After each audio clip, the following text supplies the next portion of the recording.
Undavalli engineering కళాశాలలో బాత్రూంలో CC కెమెరాలను స్టూడెంట్స్ ఆందోళన చేస్తున్నారు. దీంతో కాంగ్రెస్ పార్టీ స్టాండ్ ఏ విధంగా ఉంది? అమ్మా, మేము ఎంక్వైరీ చేస్తే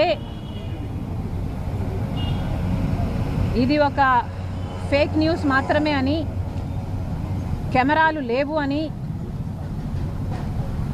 మాకు అర్థమైన విషయం. నిజంగానే కెమెరాలు లేవా, ఇది ఫేక్ న్యూసా అని మేము మల్టిపుల్ సోర్సెస్ నుంచి తెలుసుకోవడం జరిగింది.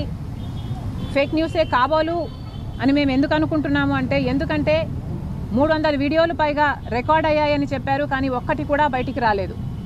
ఒక అమ్మాయి కూడా నాది బయటకు వచ్చింది అని ఇంతవరకు చెప్పింది లేదు. కాబట్టి అంతా కల్పితమని, ఇది అయ్యుండకపోవచ్చు అన్నది మా భావన. పర్సనల్గా ఏ అమ్మాయి అయినా, ఏ మహిళ అయినా ఒక ట్రయల్ రూమ్లోకి వెళ్ళినా, ఒక బాత్రూంలో వెళ్ళినా ఫస్ట్ చూసుకునేది చుట్టుపక్కల ఏమైనా ఉన్నాయా అని. అలాంటిది ఒక కెమెరా ఉంటుందని, దాన్ని ఇంతమంది హాస్టల్లో ఉండి కూడా ఒక్కరు కూడా దాన్ని నోటీస్ చేస్తుండరు అని నేను అనుకోను.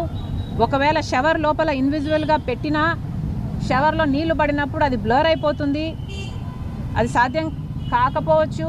ఇవన్నీ ఆలోచన చేసి అది ఫేక్ న్యూస్ మాత్రమే అనే నిర్ధారణకు మేము వచ్చాం.